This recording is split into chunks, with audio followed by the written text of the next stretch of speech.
Martha.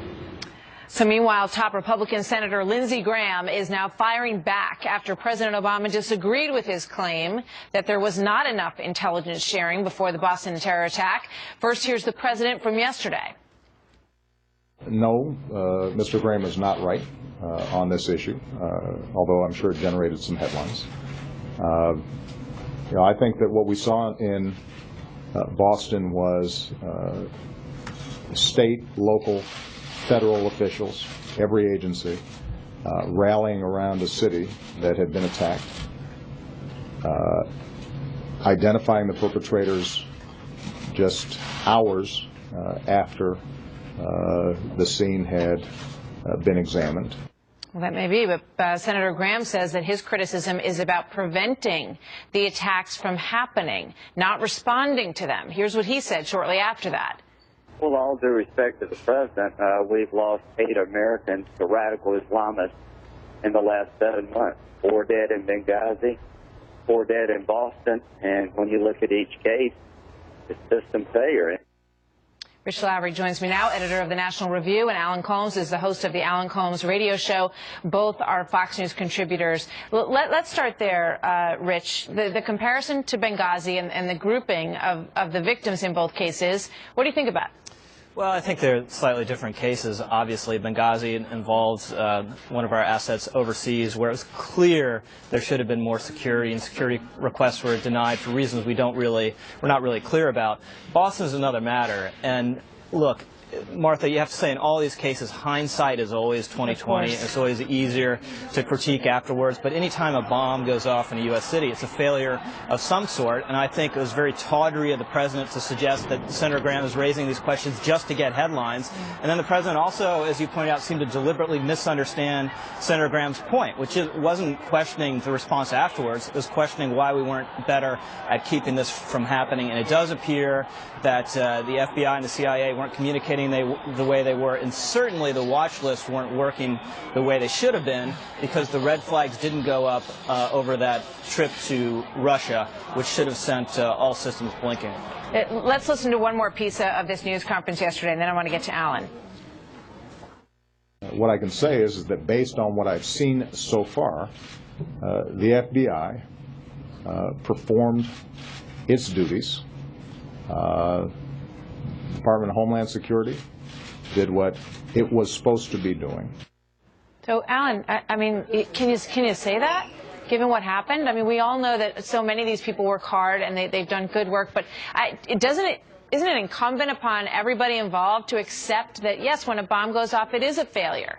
Well, I think that each department did its job, except one of the problems seems to have been, as you pointed out, before the fact, communication among the agencies. The CIA had him on one list, Homeland Security had him on a list, FBI had him on a list, and apparently the names were spelled wrong in some cases, and there was not coordination among the agencies, and that could have been the issue, and that's really what has to be addressed, to have better coordination, so down the road, all these agencies know what, and he was not on a no-fly list, apparently, so why would he be on some lists but not others? We need better coordination among the agencies. Yeah, I mean, there's simply no doubt about that, Rich. It's you know, how many years later, right? 11 years later, and there's 700,000 people on the watch list. There can't possibly be 700,000 people that we need to be watching closely, and it raises a lot of questions about whether or not we're doing a good job here. And I'm sure it breaks the heart of everybody involved in these cases when they miss.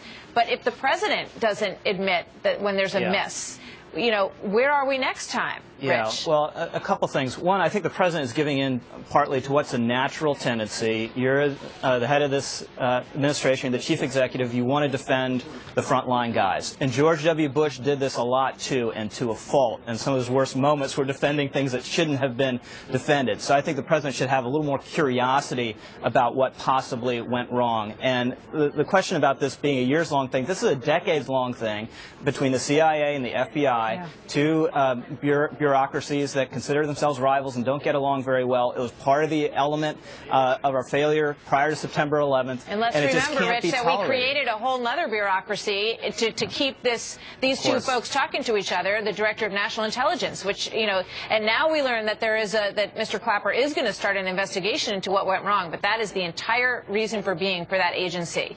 And it's something that, you know, we've been hammering here and needs to be remembered. I want to get to one other topic here, and that's the much discussed $100,000 in benefits that was received by the family. And Alan, your thoughts on that issue? I think this is being used to trigger outrage among conservatives who automatically don't like entitlements, and using this. It doesn't outrage you that the family received $100,000 in benefits? No, it doesn't. Why not? Let me explain why. Yeah. This happened 10 years ago when one of the brothers was 6 or 7, the other was 13 or 14. It went to the parents who were in the country legally. They legally qualified for it. We don't have a time machine to go back and be able to know in advance what would have happened 10 years later. Fine, but here's the problem with that knowledge and that argument. And, Rich, I want you to weigh on this before we go. They were here under asylum, and yet they were traveling back and forth to the country that they were under asylum from while they were receiving these benefits, which makes absolutely no sense. They weren't on no-fly list. Alan, it's insane to give asylum to someone because he supposedly fears the country he's coming from, and then he feels perfectly comfortable to go back to the country. I mean, it just shows how loose our asylum rules are, and just immigrants shouldn't be coming here to get on welfare. That makes no sense whether they blow something up or not. It's wrong and it's stomach-turning. The asylum issue and the welfare issue are two separate issues. They did qualify into what the rules were at the time. Of course. And there's no way we could have known how insane the rules are. You know what? It's another case of the right hand not knowing what the left hand is doing, and that's one of the biggest problems in this whole case across the board. So, gentlemen, thank you very much. Rich. Thank you. Alan, we'll see you soon. Thanks, guys. 18 minutes before the hour, and the hunt is on for